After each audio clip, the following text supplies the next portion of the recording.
So, good afternoon. This is a Q&A session. So, we have quite a few questions come in. I'll just see what I can do to answer them in the time. Whatever's left, we can answer later tonight. I can't see you out there, but I hope your practice is going well. I hope you're maintaining your effort, your discipline. I hope the distractions of practicing at home are not getting the better of you. I know it can be difficult if you're at home because there's always something else to do, but try to focus your mind on the practice during this day. We've got 2 more days, today and tomorrow. So we have a question from Singapore now. Dear Ajahn, is everything that happens to us in this human life due to our karma? I have heard some teachings that sufferings that happen in human life are not due to our karma, but just as a consequence of being born as a human. Thank you, Ajahn, for your guidance. Well, being born as a human is karma, the result of karma. The only people who are not born again are arahants. A Buddha, an arahant, they've gone beyond karma because they've seen the impermanent, selfless nature of body and mind. So there's no more delusion or attachment. So there's no more cause for rebirth. So we call Nibbana the unborn, the uncreated, the unconditioned, the deathless, all these kind of words to try and point to the nature of Nibbana. So being born of a human is already the result of old karma. The Buddha said it's the result of good karma.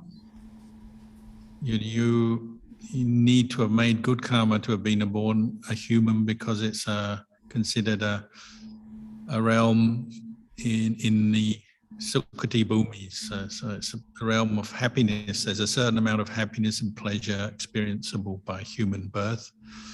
Just as a Deva birth is also considered a good birth, good destination to be born in. It's happiness. But a human birth is a mixture of happiness and pain, isn't it? Pleasure and pain.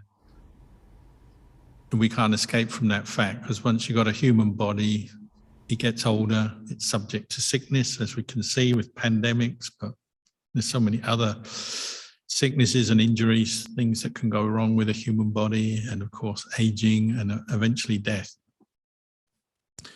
So just being born as a human, you get a mixture of experience, and this is largely due to past karma. So literally every moment you're receiving the fruits of old karma, but not necessarily from past life alone. It can be just from this life. The choices, the decisions, the things you've done in this life are constantly giving their results. But I think you might be alluding to the fact that there are some things in our experience that are not directly generated by karma, by actions. It could be, we get affected by the environment and the climate. There are biological laws at work, psychological laws at work. And so, not absolutely everything is due to some sort of specific act of karma that we've made in the past. Some of our experience can be more generally influenced, just, where we're born, the climate and the environment of that place. But I think many teachers use the teaching on karma. It's just the most prominent cause for our experiences of pleasure and pain are mostly due to our karmic actions. And it's something to really investigate. It's not a belief, it's not a theory just to believe in karma. It's something to investigate every day. As you're meditating, developing more awareness, mindfulness, reflecting on the truth, well, you're directly looking at the process of karma at work. And you're seeing how when you grasp hold of a negative thought, say rooted in greed or anger, delusion, it brings suffering. And that's immediate. Immediately it brings an unpleasant feeling. If it's just a passing thought, well, you hardly notice it. If you keep holding on and identifying to that negative thought, the unpleasant feeling will become stronger and stick with you. So it can really bring you a lot of stress and unhappiness.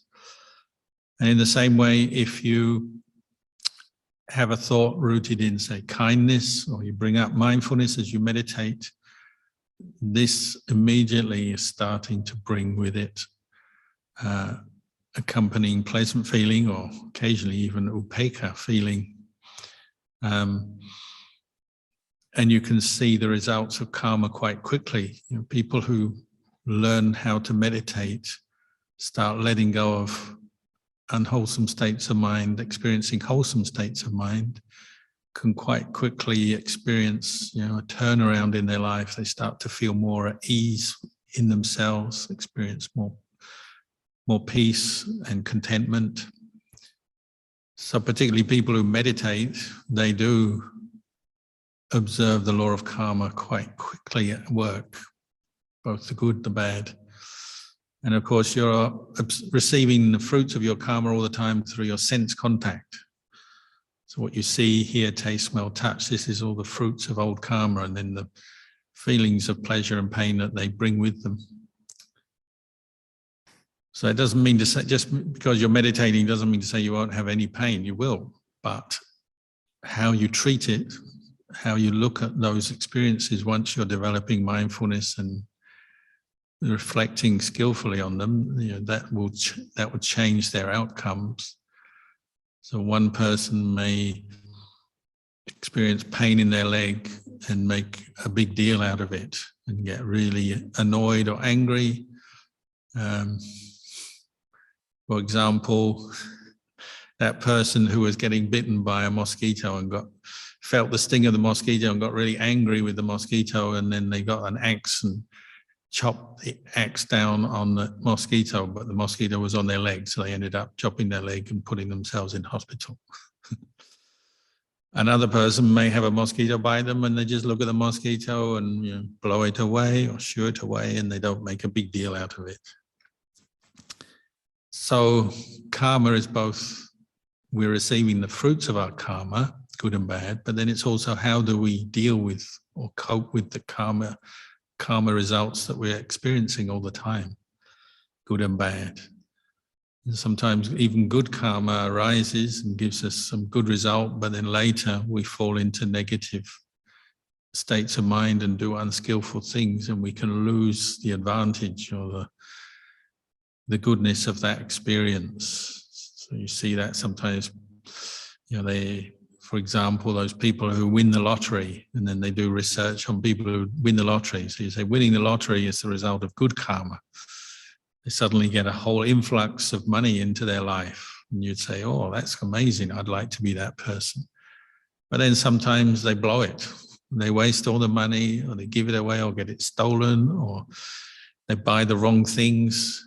So occasionally people get a lot of money, new money from winning the lottery or something like that, and then they end up in debt or with other problems that they didn't have before.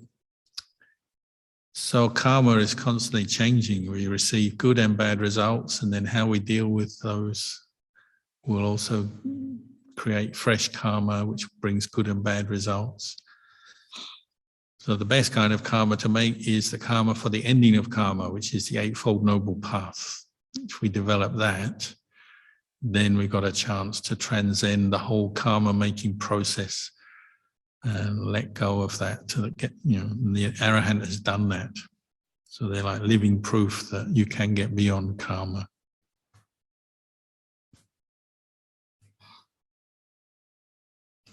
There's another question. Dear Lumpur, yesterday you mentioned the 3 fetters. Kindly explain more about rites and rituals. Well, that's one of the fetters that the stream winner has abandoned. So as I was saying yesterday, it's that kind of blind attachment to certain practices, beliefs, rites, rituals, that just by doing that thing, adhering to that practice, automatically you're guaranteed purification of mind or even enlightenment, but with no real awareness or understanding that you have to develop the factors of the path to purify your mind. So, for example, somebody might just say, well, if I sit meditation a certain number of hours a day, every day without fail, I'm guaranteed to get enlightened. And it sounds good, and it quite well might be a cause for your progress in the development of mindfulness and meditation and samadhi. But it's not a guarantee, is it? You could be sitting meditation, you're sitting in the meditation posture 8 hours a day, just imagining all kinds of things, good and bad. It's not yet a guarantee that you're fully mindful or insightful. So there's even within Buddhism, you can get attached to rites and rituals. You could get attached to your precepts. So I keep the 5 precepts every day. I'm really pure, and this is going to guarantee my enlightenment. But you may still have a lot of self, a pride, conceit, strong self-view, latching on to your practice of the precepts. So that's a more subtle defilement you have to recognize and let go of as you're practicing. Even the good we do, we can attach to. But particularly practices that people take on and just assume it will bring us to nibbana or whatever, without really reflecting or developing insight, wisdom, as they do that practice.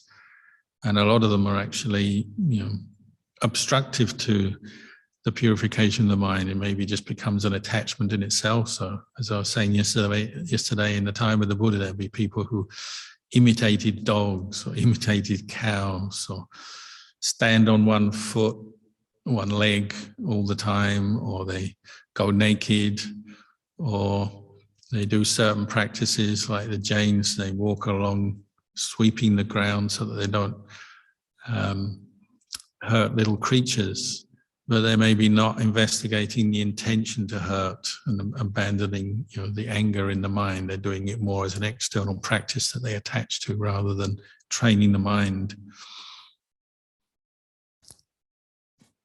In the modern period, people are also including like cultural conditioning. So it could be just your culture, the belief systems you're brought up with that you believe make a good person and the right way to do things. So some people even will say, well, rites and rituals could be as simple as, in this country we drive on the left, and in another country they drive on the right.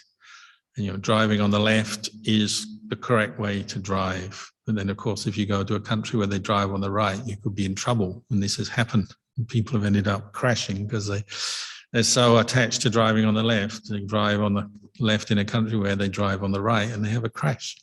So there's these kind of more minor kinds of attachments that you could say come under blind attachment to rites and rituals, where you're not reflecting on what you're doing. It's not that driving on the left or right is right or wrong, really. It's just what's appropriate and practical in that situation. And if you're stubbornly clinging to the belief you should always drive on the left, then if you're in a country where they drive on the right, you're in trouble.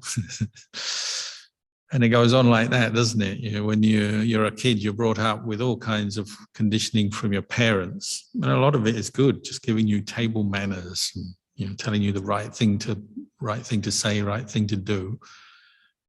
But the cause of suffering is when you attach to it blindly and maybe become narrow-minded and are not open to other ways of doing things that may be equally useful and helpful to human beings, but it's our blind attachment that blocks us from being open to that.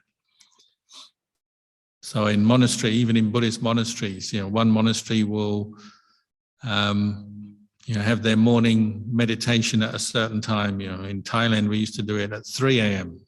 In Australia, we do it at 5 a.m. So somebody may come from Thailand to Australia and say, oh, you only get up at 5 a.m. That's no good. Well, you may get up at 3 a.m. in Australia, but you just don't come to the hall until 5 a.m. or whatever. You may go to bed later and get up later. And one is not necessarily better than the other. It just depends on the situation you're in, but it can become a basis for blind attachment to the time that you come together for your morning meditation. Or some people say, well, if I do my chanting every day, I'm bound to get nearer to the Buddha, the Dhamma, the Sangha. So if I chant iti piso 108 times every day, I'm definitely going to progress in my meditation and develop stages of insight, perhaps. And then one other person never chants iti piso.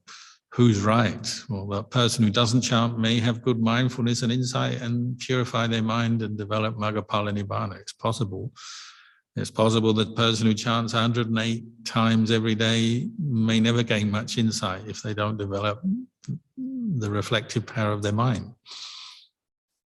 So it's that side of the practice where we just blindly attach to a certain practice, way of behaving, belief system, cultural view, that actually becomes an obstacle to developing true insight into anicca, dukkha, anatta, letting go of self-view and so on.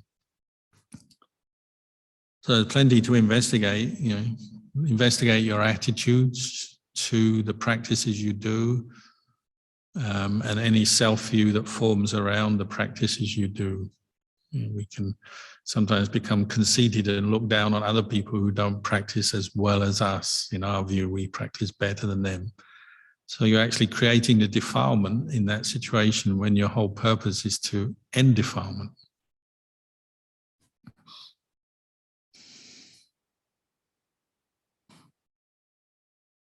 Another question from Malaysia.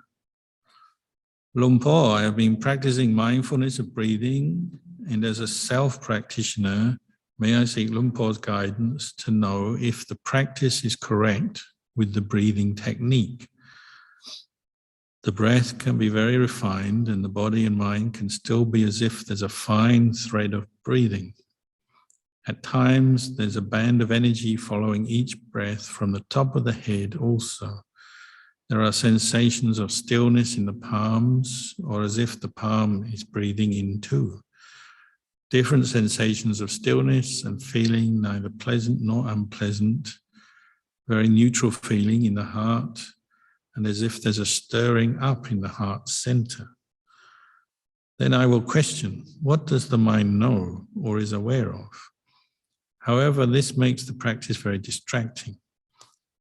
I realize that there's tension with the questioning or the chatty thinking from feelings of immediate numbness in the legs, increase in body heat, feeling very hot and agitated, or dullness and drowsiness. Incline the mind back to breathing. It is as if the mind knows mindfully not to think. No thinking, but to maintain the gaps and more gaps of just silence. Quiet, no thoughts in between the sensation of the heart and the mind. Do I continue to follow and observe and experience further? Am I on the right path with my meditation and breathing? Thank you.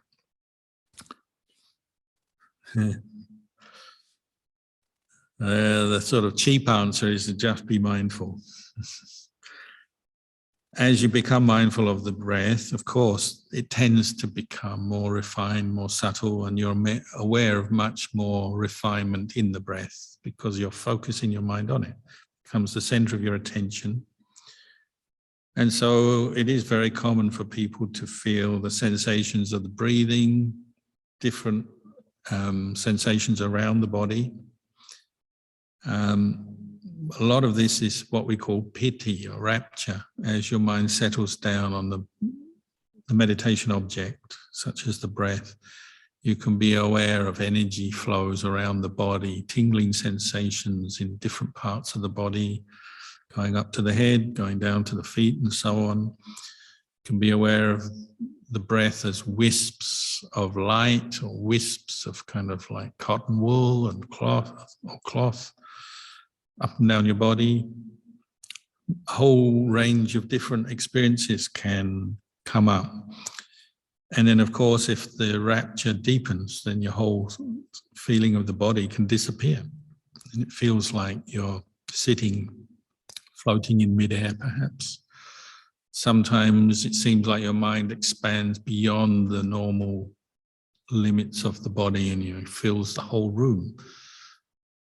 So there's a number of different experiences people have as rapture arises. They're not always the same for each person, or for each person, they're not always the same at each time that they meditate.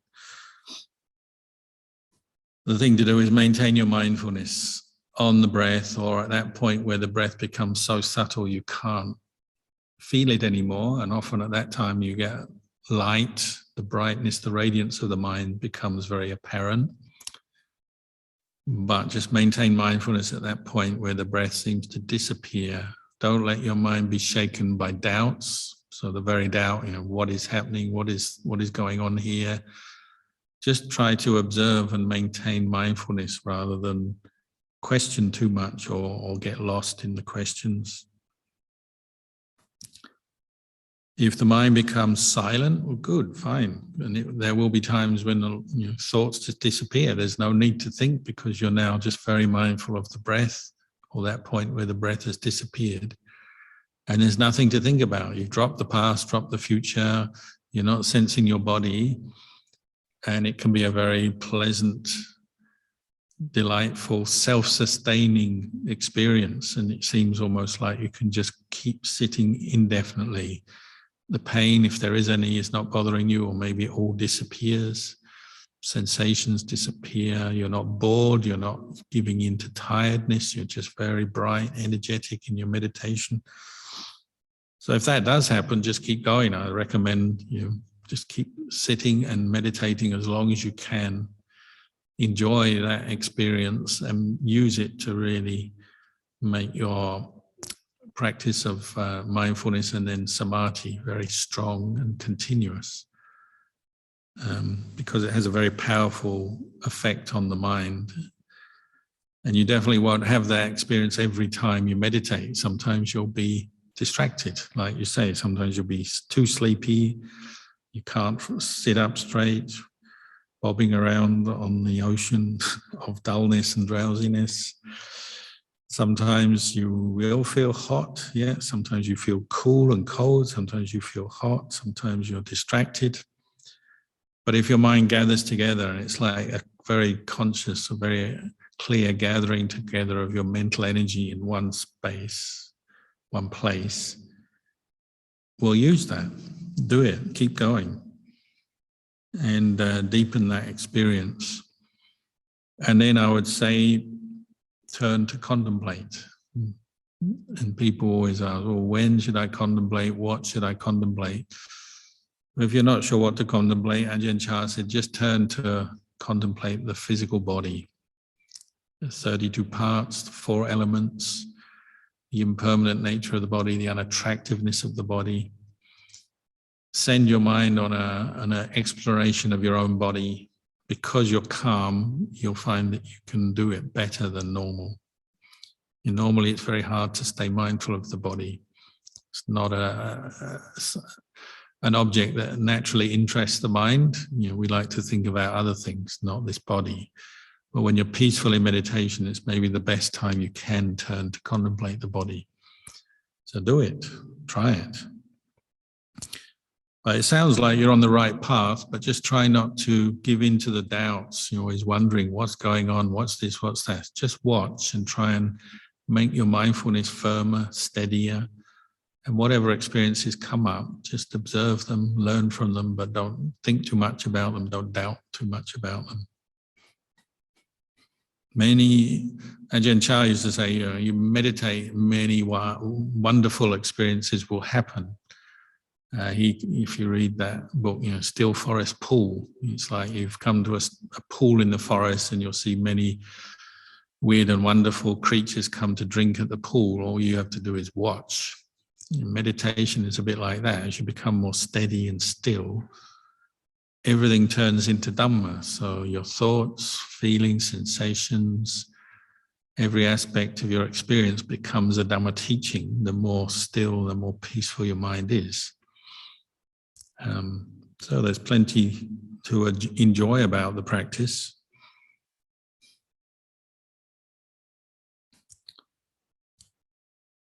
So another question from Singapore.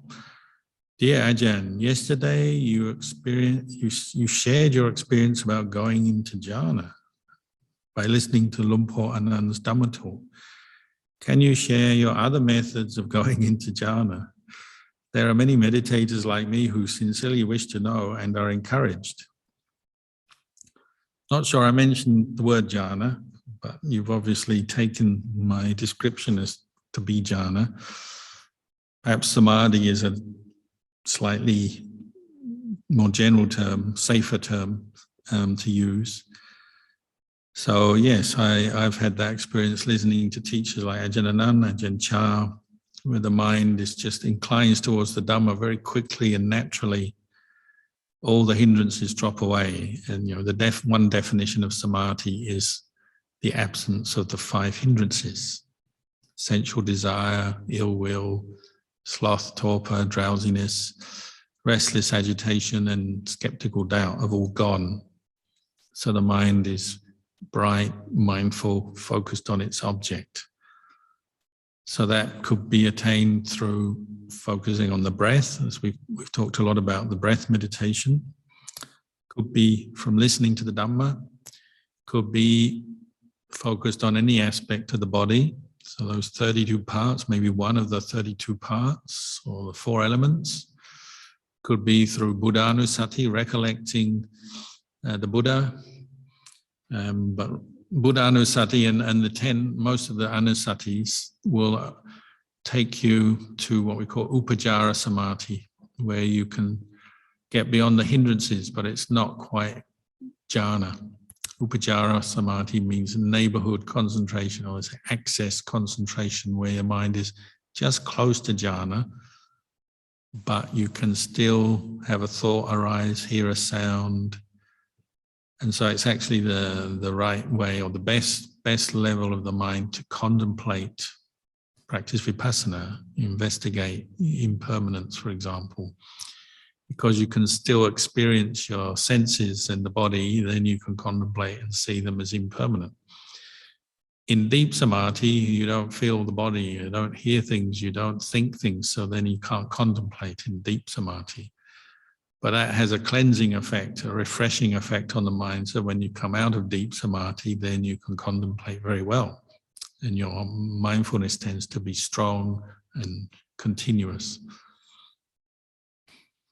So there are many meditation objects we can use. As I said, I've used the breath, contemplation of the body, development of Brahma Viharas can help. If you're interested, you can read in the Visuddhi Magga the 40 main meditation objects. But I think the most important thing is, once you're experimenting with a meditation object, really hold on to it, use it a lot, do it a lot. As the Buddha said, bhavita bahulikata, do it a lot, do it much. Most of us do it too little. We try a little bit and then we get distracted or bored or find it tiring, and then we give up and there's something else to do. There's something else on TV or someone else to talk to or something to eat or sleep. These are the kind of problems we face. We don't really get into the meditation enough. We don't do it enough. And that's why we haven't yet maybe experienced deep samadhi. So like Ajahn Chah used to talk about the man who does a little bit of meditation and then he quits. And then he does a little bit more the next time, and then he stops. It's always stopping and starting, stopping and starting. So he said it's like the guy trying to light fire by rubbing 2 sticks together, like they used to do in the old days. And you rub and rub and rub. It's just getting hot, which is what you want, because then you'll get a spark and you can light a fire. But just before the spark comes, he's getting hot and then his wrists hurt, so he puts the sticks down. And of course, all the heat disappears immediately. And when he feels like it, he picks the sticks up again and he rubs again. And they're getting hot again. And just before you get a spark, he puts the sticks down. say never gets a fire, he may even start believing that these sticks can't produce fire. What he's not reflecting on, though, is it's actually his effort is not continuous. He's stopping and starting, stopping and starting. And people are often like that. They meditate for a bit, and then they stop, and then they do it again another time, and then they stop. And they never quite get that continuity of sati to experience samadhi, overcome the hindrances. And they often form a view that meditation doesn't work, or it's no good, or they're no good, and they can't do it. And they have self-doubt, and often they give up. So try to pursue whatever meditation object you found works for you. Just pursue it as much as you can, and hopefully you'll get some benefit from it.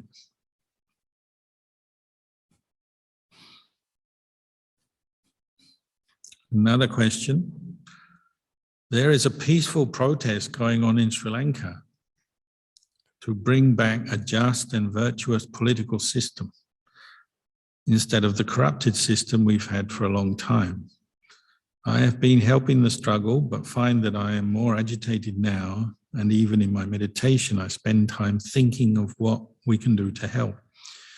May you please advise how not to let that affect my practice. How can we look at this situation through the Dhamma? Thank you for your kindness. Yes, I heard about this. The simple answer would be get everyone in the government to sit down and meditate more. But I don't think they're ready to do that. So, yeah, that's a bit of a pipe dream. Probably more important is, like you say, how can you maintain your practice as you have to engage with this problem? Obviously, many people are suffering now from the collapse of the economy. And so it's very easy to feel overwhelmed. If you've got relatives in Sri Lanka who are suffering in one way or another, then you'll feel maybe helpless or feel there's nothing you can do. And that's often why people come together to protest. They're just fed up and they're just expressing their frustration. The number one is encourage people not to get violent, and then encourage them to, peacefully bring up their grievances to the government and encourage the government to listen. And it's supposed to be a democratic system. I know it's probably not. But you have to try and show the government that they need to change, they need to listen, they need to do things differently, but try to do it in non-violent means, with non-violent means. And if there is a really big issue in your life, you'll see it when you meditate. And that's not necessarily wrong. When you're sitting in meditation thinking, what can I do? How can I solve this problem? What can I contribute? In a way, that's correct. It's showing you that there is a big problem that needs to be sorted.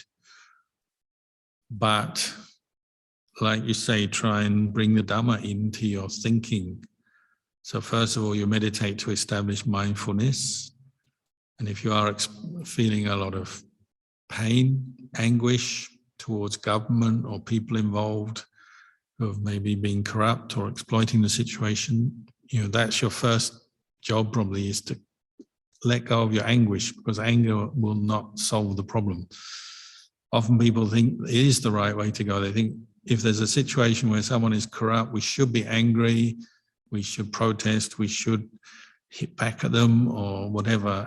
But if you're doing it in anger, you're suffering and you're creating the causes for more suffering for yourself and others. Doesn't mean to say you can't protest, but try and protest without anger. And that's part of your practice, is how to deal with the situation, but at the same time, be mindful enough to let go of the emotion of anger that might be triggered. Because once you can let go of the anger, you can see the situation more clearly. Your mind will be able to think more clearly, and maybe you can see pathways, avenues for skillful action, whether it's protest or discussion or volunteering, helping volunteer groups, or whatever it may be. There may be something you can do. When your mind is clear, you may see that, what you have to do. Or it may help you to be at peace with the fact that maybe at this time there's not a lot you can do. Because in these situations, sometimes, there's not much you can do other than wait. You wish to help, you have compassion and concern, but maybe for periods of time, there's nothing much you can do. So you're learning to wait patiently without giving into anger until you've found or seen that what you can do, what might be effective to help the situation, to join with other people, do what you can do. And part of protest is learning to protest skillfully, without giving into anger, without giving into worry as well. A lot of people I know are worried about their relatives and the situation for their relatives back home. You have to ask yourself, when you're worrying, does that actually help the situation? The worry doesn't give you wisdom. It doesn't give you any greater understanding. It just diminishes your ability to think straight. It doesn't help you concentrate. It makes your mind distracted. So worry isn't going to help. Anger isn't going to help. That's where your meditation can maybe help you, just to calm the mind, center it. And then you can maybe bring some wisdom in to think what you can do. Maybe all you can do is give emotional support to people back in Sri Lanka, your friends, relatives there. And that's better than nothing. They may be on the front line of the protests or having to use their time to try and do more practical things to help the country. Maybe here there's not much practical things you can do, but you can at least give emotional support, show your interest for those friends, relatives. There's always something you can do, but you want to do it in a way that's peaceful, not following greed, anger, or delusion.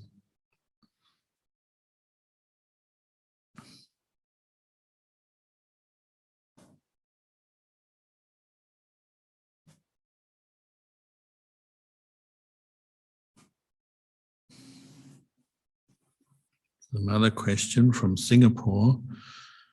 Dear Ajahn, as a Buddhist social worker facilitating the advanced care planning of people's end-of-life matters, it's part of my job scope. For people who had never gotten their planning done and encountered a medical crisis, their family members might be in a dilemma. May I hear from Ajahn, what is your view on this? Withdrawal of life-sustaining machine from a patient with or without his wishes, made known to his family members, nominated healthcare spokesperson beforehand. Thank you. It's difficult to generalize with these situations. Everyone's different, their health is different, the family situation is different. So ideally, people more and more are telling their family ahead of time what they want done, and that helps if you can give some guidance about how you want, what level of care you want at the end of life. So I know many monks who say, if I get so ill that I can't survive without equipment and medication, I just want you to put me on a pile of logs and burn me. That's a monk's answer. For lay people, they won't let you do that probably. So depends who it is, what the condition is. If they're in hospital, obviously the doctors have a big influence. They will have give you hopefully some skillful advice as to where the person is at, what can be done. But we're all subject to birth, aging, and death. And so ultimately, at some point, you have to accept this person, your loved one, maybe they're going to die. And so sometimes the refusal of further treatment, it's just an acceptance of the inevitability of death. But at what point you reach that decision, that conclusion, well, depends on the situation. So sometimes you do take on further treatments, you pursue different things, use different equipment, medication, that's okay. But if everyone involved is seeing that it's a hopeless situation, the doctors say there's nothing can be done, the family are coming to that conclusion, well, sometimes you might get to the point where you make a decision to withdraw further treatment or not take on further treatment. It just depends on the situation. But we all have to die. And so if someone is really weak and sick in hospital, don't be surprised if they're getting close to death. At some point soon they're going to die, isn't it? It's fairly obvious. So occasionally people become really kind of obsessed. You've got to keep the person alive at all costs, and they're not thinking about the quality of life of that person. It's more for themselves, feeling they're obliged to or responsible as the children, as the family. We've got to keep uncle or dad or mum alive at any cost. They rush around trying to get every new treatment, take them from place to place, and the person themselves are very weak and maybe even in a lot of pain. You have to balance that, the desire to, out of love, to help someone prolong their life or keep them going, and then the acceptance that they are at the end of their life and they're going to die soon. But where the final acceptance and final decision comes will depend on that situation. A lot of people are always hoping for a miracle, aren't they? Some miracle cure, some miracle turnaround in the condition of the patient. But I'd imagine most situations you don't get miracles. Most situations, the person, you can see they're very ill, you can see they're going to die soon, and they do die. As part of our practice is to accept the inevitability of death. Old age, sickness, and death are just normal. So be prepared for that. And if your loved one can live a bit longer in a happy state, conscious, doing good for themselves and others, so be it. That's good. But it's not going to be like that with every person, is it? On many occasions, people are, when the time comes, they're going to die, and you have to accept that. You're going to suffer a lot if your loved one goes into hospital, or you go into hospital, and you only want one outcome, and that is full recovery. It very rarely happens. So you're going to suffer from that. If you're attached to that it has to be full recovery or nothing else, you're going to get very angry with the doctors if they can't deliver. You're going to get very depressed that your loved one is getting sicker and sicker. And you're going to be very disappointed with yourself or them. But what you're not seeing is that you're not accepting the inevitability of death, perhaps. So, you go into hospital, there's always two outcomes. You recover or you die. It's not just recovery only and you don't allow for the possibility of death. You're going to suffer for sure if that's the way you're thinking. And the other thing, of course, is while you're alive and healthy, well, you use your time to practice. Don't let time slip by. And like so many people say, I'm going to practice when I'm retired, when I'm 60 or 70. Practice now while you're young and healthy and can listen to the Dhamma and meditate and do good things and help other people. Do it now.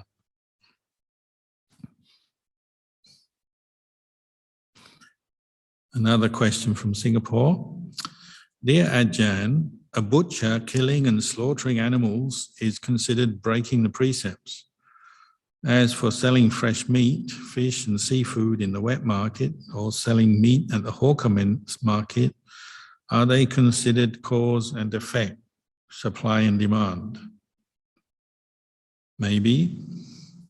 If you're in a shop and you order meat or fish and you know that will lead to the person who supplies them going out and killing those things, well, you are part of the chain of command. You have a bit of karma made there because you're giving the instruction and they're acting on your instruction. So you may be indirectly leading to the killing there. So yes, sometimes you're making karma in that way.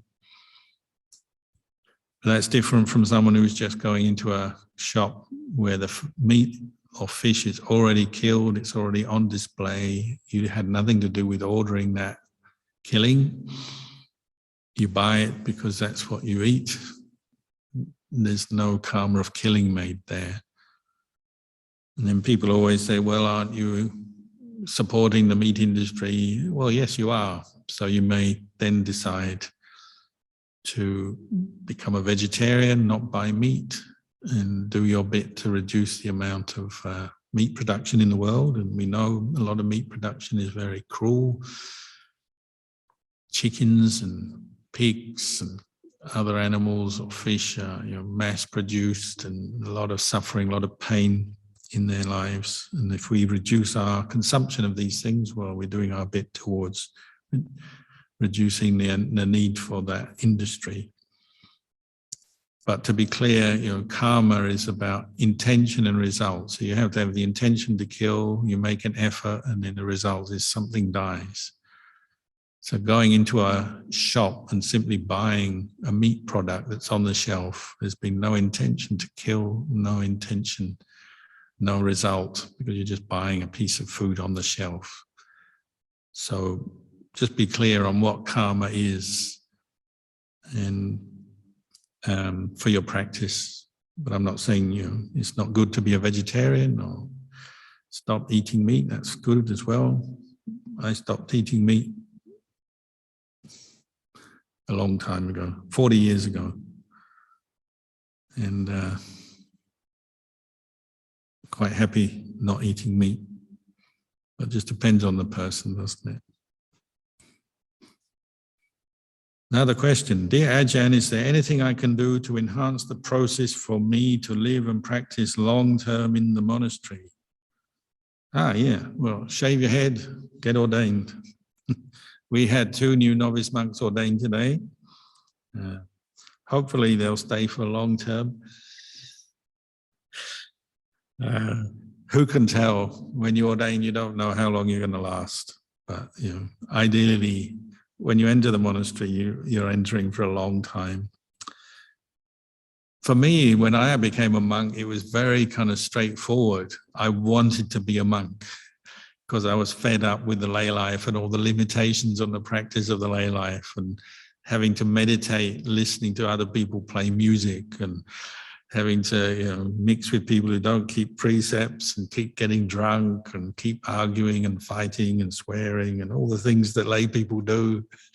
I was getting fed up with it, and I kept saying, I want to be in a monastery. It's so much easier to practice. So for me, it was a natural step.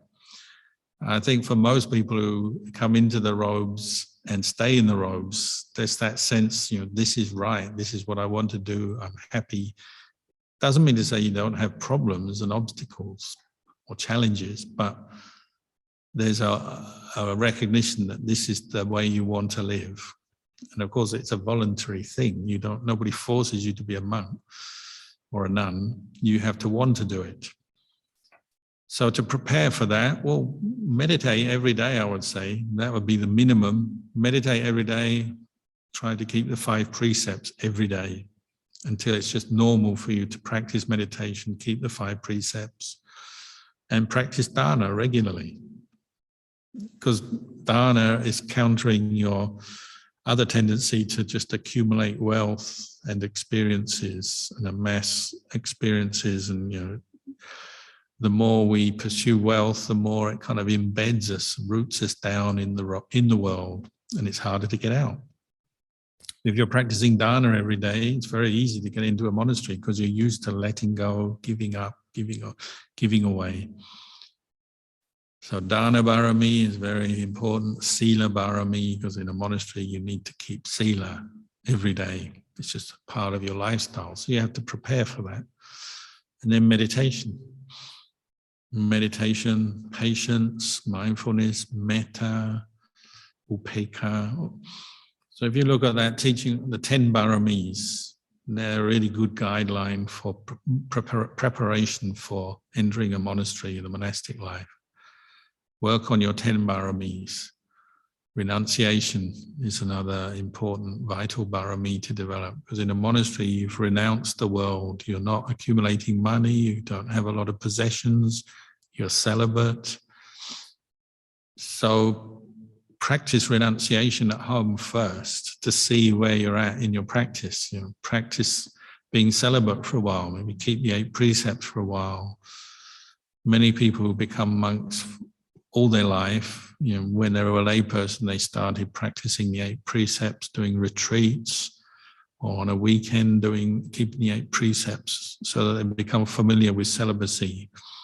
Otherwise, it's a bit of a shock. You get into a monastery and suddenly you're celibate. How do I do it? It can be a shock. You can be, just don't know how to manage yourself, your sexual desire and all that. So practice being like a monk before you enter the monastery. You don't necessarily have to shave your head, wear the robes, but you're developing the discipline of sila, the renunciation, the practice of meditation, the simplicity, love of simplicity. If you're going around earning lots of money and traveling the world and buying lots of things, you don't have the simplicity, so you're not going to be ready for a monastery. So quite often you can tell someone who's ready for a monastery because they look like it. Their lifestyle is fairly disciplined, fair amount of renunciation, they're dedicated, they have the faith in the Buddha Dhamma Sangha. All these different, what we call barami, come together to make life in a monastery much easier. Unfortunately, some people in the world, they have the ideal. I'd love to be a monk, I'd love to be enlightened. It sounds great, but it's just an ideal. And they maybe are not yet matching the ideal with their actual practice. So when I used to live at Wat Nana Chat a long time ago, I was the secretary, and once in a while we'd get a letter from someone on the other side of the world and saying, I want to become a monk and practice for enlightenment. I'm ready to separate from my wife, leave my kids, sell my home, give up my business, and I'm going to drop everything and come to Wat Nana Chat and become a monk. And my instruction was always write back a letter saying, do not do this. Because you can sort of tell that they weren't ready. They were enthusiastic from their ideal and there's the vision they had in their mind, but you could tell they were still too caught up in the world to be ready for it. And so then you say, do not do this. Practice meditation for a year or two first. Do some retreats. Start shedding some of your wealth. Start disciplining yourself with the precepts.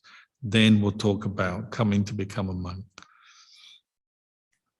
It's not impossible. Somebody could be ready to just sell up everything, let go of everything and come to the monastery. There are a few people like that. But most people, they need to ease into it, practice a bit first at home or in the lay life, get themselves ready and then take the step. So maybe halfway as you do some retreats first. Try out a 1 month retreat, 10-day retreat, 1 month retreat, 3-month retreat, before you make the full commitment. That's a good way to prepare. And we've had our fair share of people who come in and say, I'm here to become a monk for the rest of my life, become enlightened, and they last 3 days. Very common.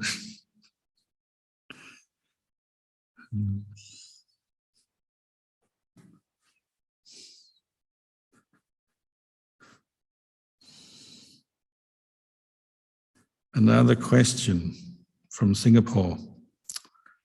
When I sit in half lotus, my knees tend to hurt very badly after 45, 50 minutes, to the point that I would imagine my legs breaking soon. Should I change my sitting position when this happens, or should I persevere and try not to pay attention to the pain? And well, there's a number of options. You probably find you can try the different options at different times. Not every time will be the same. Most people will have some pain in their body. Some people have a lot. And at different times in our life, it varies. Sometimes, all the pain disappears for a period and it's like you're in heaven for a few years or something, and then it all starts coming back, usually with age, occasionally with injury, but wear and tear, muscles and joints, sinews, they have wear and tear. So as we get older, often the pain increases. So it's good to get a good attitude towards pain. It's something that is difficult to be with in its nature. It's dukkha. And dukkha, one of the translations of dukkha is that which is difficult to bear with. And painful feelings in your body is one big part of dukkha. difficult to bear with.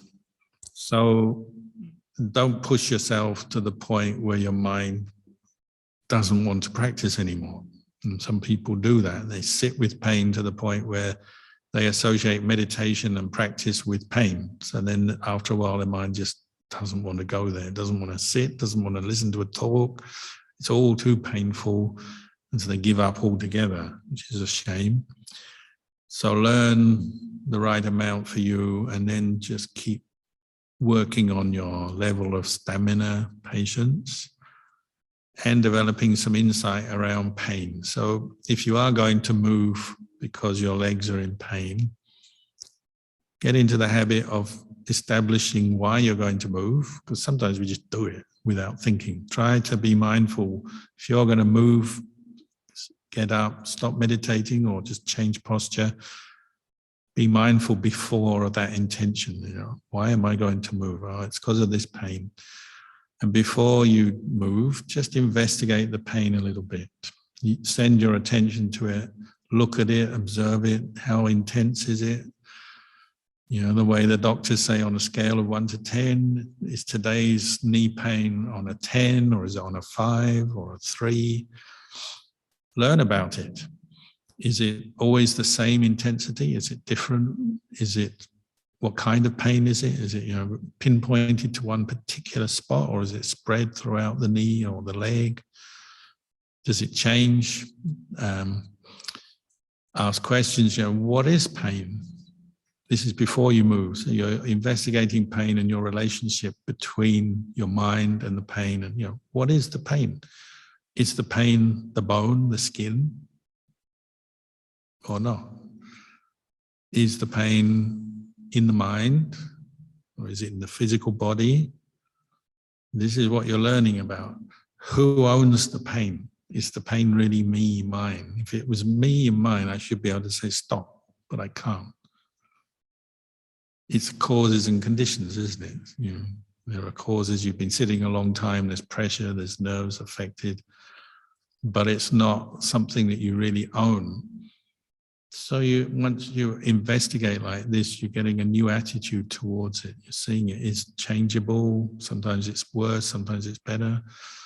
It's not really yourself. And so sometimes doing this, you find that you can bear with the pain better. You can sit with pain that previously you couldn't. You learn, and that can surprise you. Most of us have stores of resilience and stamina that we didn't know we had. And that can come both from patience, mindfulness, and wisdom. So use it as an opportunity to learn about your mind and its relationship to the body, to feelings, your perceptions around pain. And most people who hate pain will not have much tolerance to it because they hate it. See if you can make friends with it. Be at peace with it. Accept that it's unpleasant, but not run away from it or do much. Just see how much you can bear with. But of course, if it's getting to a point where you really can't stand it and it's very painful and possibly you are damaging your body in some way, well, it's fine to move. When the time comes, you move. It's not the end of the world. But don't rush to move. Try and learn from it first and see where you're identifying with that pain as me, mine, myself, and see if you can see through that. Ajahn Mahabua used to say, what happens to pain in the long run, even if you are going to die, you feel like you're going to die. If you have a really intense pain and you don't move, you'll feel, oh, I'm going to die. But, well, then the pain will end, won't it? It's impermanent. When you die, it's impermanent for sure. It stops when you die. And he used to say, well, it's just proving that it's impermanent. If you were to die because of your pain in your legs, well, so be it. And then you'll see, oh, it's impermanent. Most people are not ready to risk that. And then you learn something, don't you? This sense of always wanting safety, security.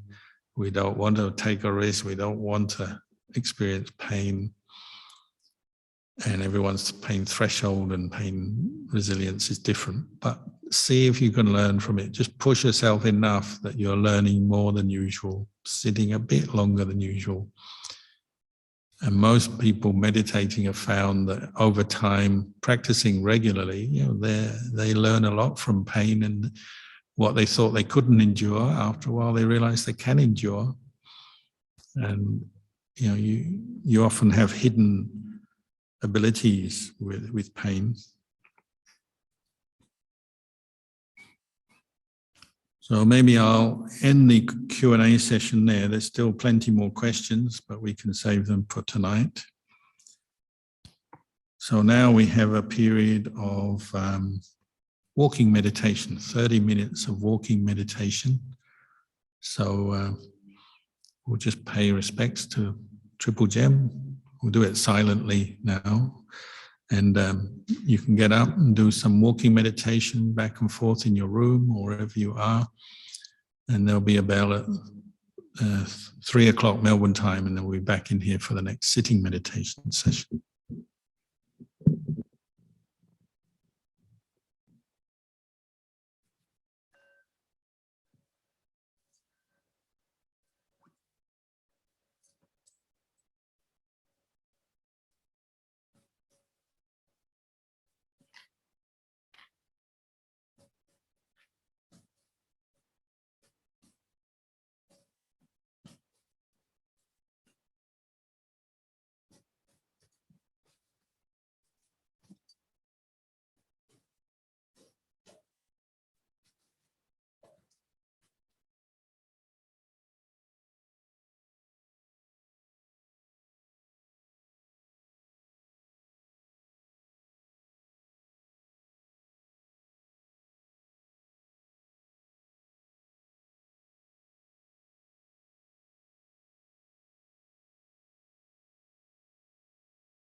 That brings us to the end of our afternoon session.